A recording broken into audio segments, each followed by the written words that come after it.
Hi, my name is Thomas Haggerty, and today we are here at the Vermont Tech Farm to talk about the new calf protocols that we have today.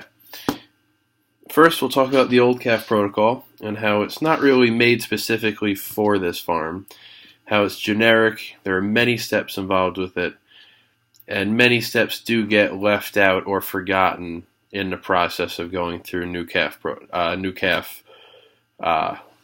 data entry and taking care of them when they're born.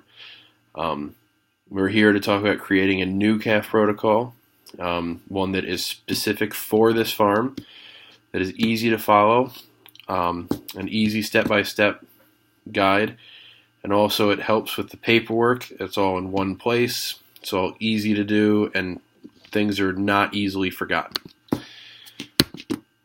One of the main issues with the calf protocol is the administration of colostrum. Colostrum is how calves get their immunities. They're not like humans. They're not born with immunities. They get them from the first and second milkings of their mother, which is called colostrum. And they need that as soon as they can get it once they're born. As it is said, the most important factor in dairy calf health and survival is feeding the newborn calf adequate amounts of high-quality colostrum early in its life. Without this, they don't get the immunities that they need. They normally won't make it past a few weeks if they get to a month or so. This is the basis for any calf protocol. They need their good colostrum from their mothers. Another issue with the current calf protocol and with all calves in general, diarrhea is a big problem for calves. It easily dehydrates them. The signs are easy to tell. Obviously, everyone's seen diarrhea before. You can tell what it is. But with calves, you can see it smeared on them, on the hutch that they're in the hay. It's something that can be detected very easily and early, and the earlier it's found, the easier it is to treat. G.F. Smith of College of Veterinary Medicine at North Carolina State University said that. And this is basically just an easy way to fix this is, first off, in part of the calf protocol, making sure they're clean. They're out of the cow in a clean environment. They're kept clean and dry. They have adequate water and milk once they are eating and drinking, and keep them warm with calf blankets. The main issue with the current protocol is that it's not fit for this farm. This farm doesn't have as many calves as the protocol is meant for. There are only usually about 10 calves in hutches at a time at the Vermont Tech Farm. This protocol is meant for a larger facility. There are many steps involved with the current protocol. Some are easily missed or forgotten about or kind of just skipped over. And the one issue with that is that we're not sure if all the calves are getting the correct vaccines and getting their navels dipped.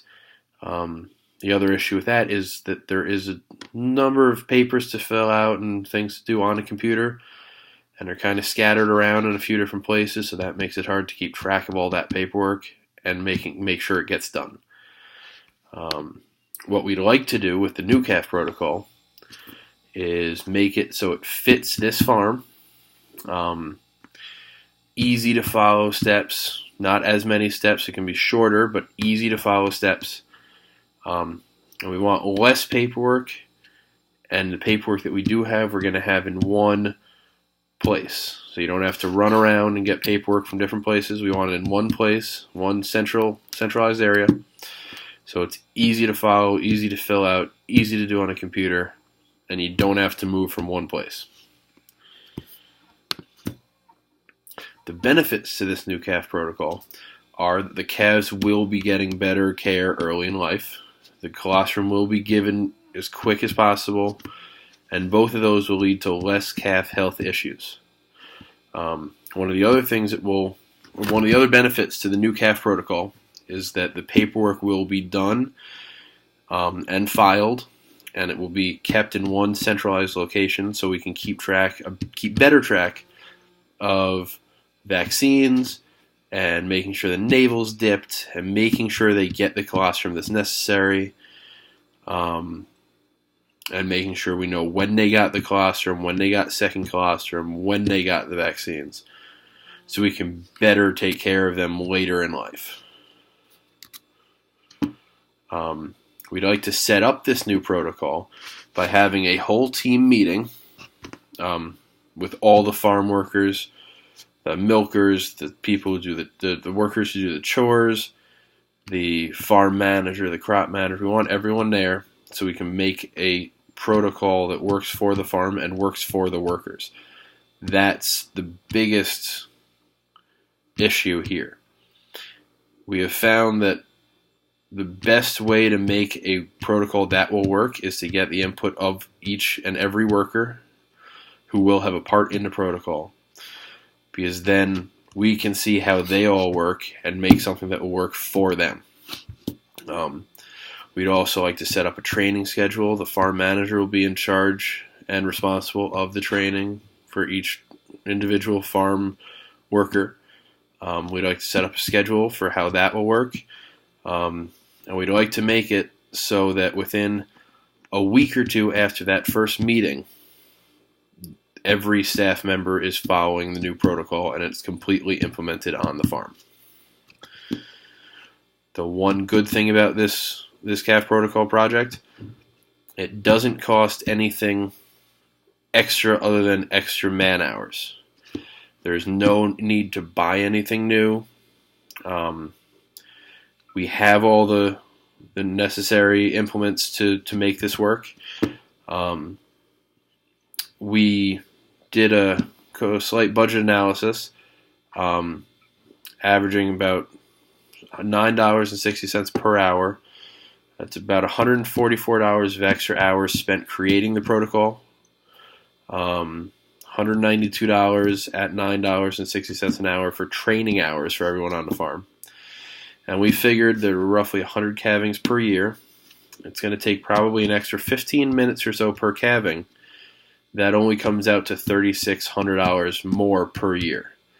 So the total for the first year of implementation will be $3,936. Every year going forward, obviously depending on the amount of calves that are had, it shouldn't be too much more than $3,600.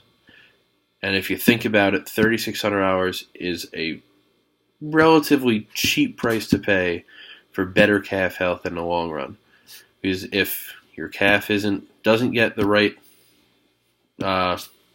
isn't taken care of right to begin with, there are more health problems that will arise down the road as they get older, and those are going to cost more money to treat.